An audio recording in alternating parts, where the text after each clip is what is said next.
Hi everyone, Upsetmax here with another TFT masterclass. Today we're going to do an in-depth guide on the Shapeshifter Dragons composition, one of the strongest comps on the current patch 14.21. So a couple things that we're going to talk about today. We're going to be talking about the best install itemization, including artifacts, augments for this composition, which are going to be very important, and then just some general positioning so you know exactly how to optimize your board.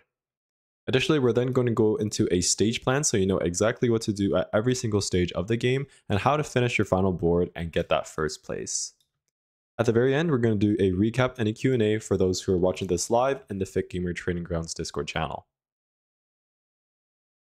So let's start off real quick. This is what your actual board is going to look like on level 9. So this is going to be a level 9 physical damage comp where you're centered around playing around a Briar as your melee AD bruiser and your Smolder as your backline AD carry. Next is going to be holding your main tank items, and then additional items or any AP melee bruiser items is going to be going onto your Shyvana, especially once you have 3 dragon in. So because this is going to be a level 9 comp, this is going to be requiring some tempo / econ augments, and you really just want to be playing your early game tempo in general. So winning your stage 2 and most of your stage 3, this is because usually on stage 4, players are going to be rolling down on level 8, and you don't want to be rolling on level 8 because you want to be going fast 9. Another good thing about this composition is you won't be needing to build anti-heal, so no red buff, no Sunfire Cape, no Morello, because once you get 2 Dragon activated, you'll have that automatic burn and wound from that trait. So this is going to be your final board, right? 6 Shapeshifter, 3 Dragon, quite simple, but the hardest part is going on level 9 and having enough gold to roll to at least hit 1 Briar and 1 Smolder to stabilize. Moving on to the best in slot itemization here, you're ideally going to be wanting to prioritize your Smolder items first, just because in the melee to in the mid to later mid stages of the game, it is harder to find a AD bruiser holder for the Briar apart from Olaf. However, there are a lot of backline DPS AD carries such as like a Nazi 2, Jinx 2, Kog'Maw 2 that can be holding these items. So you're really going to be wanting to do a Rageblade +2. Rageblade is one of Smolder's really good items because with 6 Shapeshifter, you're going to have a very strong and tanky frontline, which will allow your Smolder Rageblade to stack up quite nicely. Your +2 are going to be some AD/AS items, so attack damage or attack speed items like Giant Slayer, Deathblade, Runons. IEE, so Infinity Edge, is also very good on Smolder, and if you have an Infinity Edge, it is best to pair it with another crit item such as Last Whisper, Guardbreaker, or even Hand of Justice. Moving on to our Briar items, this is going to be your AD bruiser items. So like Titans and Hodge is very good on Briar because they have AP scaling as well. Bloodthirster, Sterix, Edge of Night, Infinity Edge, and QS are all going to be good items on the Briar as well. Even Giant Slayer and Deathblade. However, these are pure offensive items, so you will be needing at least one of these defensive items to really round out their kits. Next is going to be your main tank. So just any main tank items like Helm, like Adaptive Helm, Warmogs, Gargoyle. Even Shroud is very good. You're going to be wanting some sort of shred, some armor shred in this composition. So even Shroud is going to be good if you don't have a Last Whisper, or even a Vow to allow him to cast ASAP. And last but not least, as mentioned, Shyvana will be holding your AP Bruiser items. So either like a Hand of Justice, Jewel Gauntlet, Rabadons, and then also Warmogs, Bloodthirster, Spark, or a random Thieves Gloves is good on her as well. So here are some artifacts that are going to be quite good on these units. So as you see here, Gold Collector is going to be the best. This can be easily acquired from the All That Shimmers augment, which is going to be one of the best. It'll allow you to not only have a very good item on your backline, but also generate some extra gold and allow you to hit level 9. A couple other really big ones for Briar, at least, is going to be like Horizon Focus because she stuns a large portion of the enemy board. Suspicious Trenchcoat, you'll essentially get multiple stuns once this Trenchcoat procs, and then also Trickster's Glass for the same reason as the Suspicious Trenchcoat. Mittens is going to be pretty good on Smolder. However, if you do have Mittens, then you don't want to be building the Ginsus as an additional item, and you want to be having just pure attack damage items instead as your second and third. Infinity Force is going to be quite okay on both, so this will be from the Freaky Friday augments. Death's Defiance, Wit's End, Prowler's Claw, RFC, and Zonya's are all acceptable artifacts as well for this composition. Now moving on to best in slot augments, here are a couple of really good augments that you want to be having for this composition. So Giant and Mighty scales extremely well with Shapeshifter, so you already get a lot of HP from the Shapeshifter trait, and then increasing by a percentage from the Giant and Mighty is going to be very good. A movable object will give you the resistances that you lack from this composition. So we have pure HP from here, and then mixed with the resistances, then this means that you'll have a very, very tanky frontline, which is exactly what we want. All that shimmers gives you a gold collector, which is great. And then also you will get that extra econ, being able to go to 70 gold and getting that 7 interest. Draconic Mastery for getting that free smolder, and then also any econ augment because we will be going fast level 9. A couple other very good ones. Little Buddies is just very good in this composition because our main carries are going to be 5 costs. So this is going to be quite good. We also get a couple of Little Buddies as well. Exiles is going to be very good, scaling with this HP. Same idea with the Inspiring Epitaph and the Martyr, just scaling with this HP. So you'll have a larger shield here, right? Larger shield here and a larger heal here.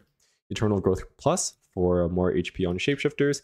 Any Ascension because we have a good amount of frontline. So our 15 seconds into the fight, you'll most likely still be fighting and have a good amount of units alive. Same thing with Blossoming Lotus because of this insane frontline we have from the 6th Shapeshifter trait. So these are going to be augments that you really want to be keeping an eye out for, and this will help out your game a lot and hopefully secure you some good top 4s. And then finalizing here with some positioning. So this is going to be like an example of some ideal positioning. Of course, you're going to be swapping over these 3 units onto the side where your enemy main backline carry is, because you want to be protecting your Briar, so you want these 3 units to be getting hit first, and also your Shyvana, if she is able to make it into the backline with 3 Dragon, her aura will be 2 hexes large, and she will be able to kill a lot of these backline units, at least with some damage items. So the reason why we do this positioning, as I mentioned, is to protect Briar, so then she is able to cast safely and as soon as possible. This means that you also want her to take some sort of damage, so some damage from like kind of these light units, so then she's able to generate some mana, and especially if she has a Titans in order to get that Titan stacked. However, you don't want to put her on the edges because that makes her very susceptible to some lethal damage, for example like Vagar 3s or even Jinx 3s, who will kind of like shred her down, and she won't have a good opportunity to pop off in your fight. Smolder positioning is not too important because he kind of flies around as dragons do, but you want to make sure that they're on the same side as the Even Shroud, so at least your first couple bolts or your first damages are going to be on units that are sundered. Shyvana is the same side as the enemy backline carry, so then they're able to go to the back. However, same concept as the Briar of not putting her directly on the corners, so then she does not die right away. And this very last one, like Nasus, Swain, Nico on the outside. Nico, Nasus, they'll be taking like this corner's damage. Swain will be taking this quarter's damage. And this way, this will allow the Briar to be in pretty safe hands. Same with the Shyvana. So we kind of have like 4 frontline tank units, 2 damage units here, and then these 2 are just trait bots. This is essentially how this board is divvied up in terms of like priority and just like objective. So if you like what you're seeing so far, then check out the description and the pinned comments. I have now created a free coaching Discord, and there is currently a raffle going on. So if you're interested in free coaching, then definitely join the Discord and then sign up once you're there. Additional things from the Discord is I include every meta board with positioning, item descriptions, just essentially showing you what to play and how to play it. And you can also ask me any TFT questions that you'd like 24/7. There's an additional link for the GoFundMe. There's TFT Macau Open happening at the end of this year. So if you're interested in helping me out financially for this trip, then definitely check that out. And I appreciate any support that you would like to give. Moving on to the stage plan now. So now we're going to go over every stage so you know exactly what to do and how to play this composition. So Shape Dragons should be played from a win streak or tempo opener unless you have a super econ augment, for example like level up prismatic, sometimes even hedge fund, especially if there's a gold opener. However, most of the time for like silver and gold augments, you want to be playing from a win streak tempo. So this means that you want to be playing this composition, or at least this line, if you have like either Twitch 2, Nomsy 2, and at least like 2 Hunter with a backline item. So either Infinity Edge, like Runons, Last Whisper, like these are all fine. Even like Giant Slayer is like okay, but there are definitely better items to build than Giant Slayer early, like Infinity Edge, and some sort of upgraded frontline, either 2 Shape, which is going to be the best. You can also do 2 Vanguard, especially if you have a frontline item for like a Blitz 2. So this is going to be your regular tempo opener here, and it's going to be quite strong, especially if you have some 2 stars. And then for your 2-1 augment, you want to be choosing either an econ or an item augment. Combat augments are going to be quite good on 3-2 and 4-2. There are some that are acceptable on 2-1. However, being able to get an econ augment in silver like Precise Planning or Spoils of War, Epic Slamming or Raining Gold for gold, and then some prismatic ones that are going to be very good. Buried Treasure, Tiniest Titan for sure. Tiniest Titan essentially guarantees that you'll be able to go level 9 with healthy and a good amount of gold. Going long, At What Cost, and Level Up. These are all going to be great prismatic augments as well to play this line. So you want to be 5 winning your stage 2, or at least like 5 losing if you have one of those super econ augments like Level Up.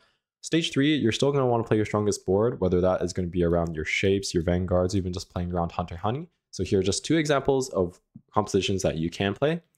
For your 3-2 augments, you want to be picking something that either helps you continue your win streak on stage 3, or if there are just some extremely strong boards on stage 3 and your board is not that good, or you already lost your streak, feel free to choose another econ augment as well. So some good augments like Giant and Mighty Immovable Object if it's prismatic, right? Even like Unified Resistance, it's fine for gold or any like Exile Silver, or just choose another econ augment, Slamming Plus, Epic Plus, Raining Gold Plus. These will all allow you to go level 9 much more comfortably with a lot of gold to allow you to hit.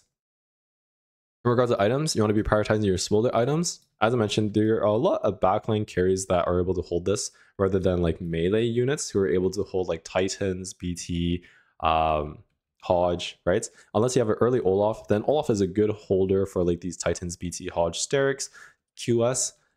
So unless you have this, then definitely prioritize the smolder items instead, just because there are more holders. And one thing to note is with this line, you really can't be too picky with your items. Slime something, even if it's suboptimal, right?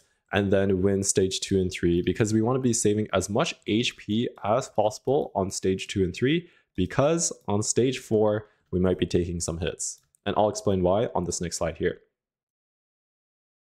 So stage 4, right? What normally happens on stage 4, players go to level 8, and they're either going this on like 4-1 or 4-2, and then they're sending it, or they're just reroll players who are like getting kind of close to their 3 stars. Regardless, what you will be doing in this composition is not wanting to roll on level 8, right? Because we want to get to level 9. This means on average on stage 4, we are going to be a lot weaker than the average board in the lobby, and we might be taking some damage. So what you're going to want to do on stage 4 is still play your strongest board, right? But without rolling. You can roll occasionally for charms. So sometimes in your charm, you're going to see that you're 1 turn away. If you're above 50 gold, then you can roll, right? Take that charm. Maybe it's like an econ charm, like roll the dice. Maybe it's like a 1-cost charm that will help you save some HP or even win a fight against a low roller. So don't worry too much about like not rolling at all. I would only probably roll if you're like 1 turn away from that charm. Try to save as much HP as possible. That's the main thing about stage 4. Minimize losses, position, right? But most of the time we'll be losing against players who rolled on 8s, like Cluster Fairy players against Rise players, especially if they sense it to 10 or close to 0. Now, even though we take some losses here, we're going to be really wanting to turn it around on stage 5. So that is when we're going to be looking to turn it around and go level 9 and win out from there. If you're super rich or you have like 2 econ, you can sometimes even go level 9 on 4-5, as long as you're rolling like around 40-ish gold on level 9 to really secure trying to hit 1 Briar or 1 Smolder. Olaf will hold your Briar items, Jinx 2 can hold your Smolder items, just depends on what you hit and what you have at the time, but this is a pretty decent board to at least save you some HP, kill some units, and then hopefully just take around like 10 to like 12 damage per round. That would be ideal, and then eventually you can go level 9 with a lot of gold and win out from there. So this is what your final board is going to look like. You're going to level the 9 on either stage 5-1 or 5-2 and then roll for this board. You really need at least 1 copy of both the Smolder and Briar before you can sit comfortably or even focus on other things. The reason why is, well, these are 2 main carries and the power of your board spikes insanely hard once you're able to replace a Jace or an Elise, just depending on what you have at the time, for this extra Shapeshifter, and also the spike coming from 3 Dragon for your Shyvana and your Smolder. Regarding feeding the Briar, so you can feed Briar until you have 2 lives. HP on Briar is super important because that way you just get a larger HP bonus once you actually cast. So you can feed till around 17 to 20 HP. This is around 2 lives depending on the stage, and most of the time you're not getting like 7-0'd on stage 5.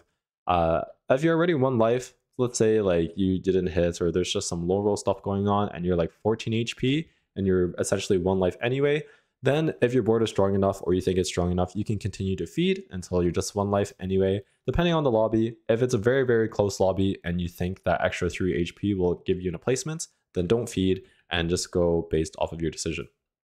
Once you have Smolder 2 and Briar 2 on level 9, then what we want to do is just roll for a charm each combat round and then try to go level 10, and you'll be playing a Yuumi on Briar or just a second Briar if you have some additional items. So this is going to be your final stage plan, and then hopefully here, if you get to this spot, you should be averaging at least like a third and try to go for that first place with a super capped up Briar and Smolder. So that has been everything for today. That was the entire Shapeshifter Dragons composition. So I'll do a quick recap on everything. We talked about the best item to be building on these 2 main units, the best augments, econ, tempo, items, and then also some generic positioning to make sure that your Briar is able to pop off and your Smolder is able to do some damage safely. Then we went into a stage plan, winning stage 2 and stage 3. We talked about how, what items, what augments, what positioning, what units. Stage 4, it might get a little tough because we're going to be losing against other level 8 boards where players have rolled it down. And then final board on level 9 is where we're going to be popping off. We have our Briar, we have our Smolder, and we're ready to take over the game. That has been everything for today. If you enjoyed this video, make sure to join my personal Discord in the description and the pinned comment for additional information, just free coaching, and also some TFT help. That'll definitely help you out a lot, and hopefully I'm able to help get you some well-earned LP and your next rank for the end of season. That has been everything. Have a great night, and I'll see you all next week.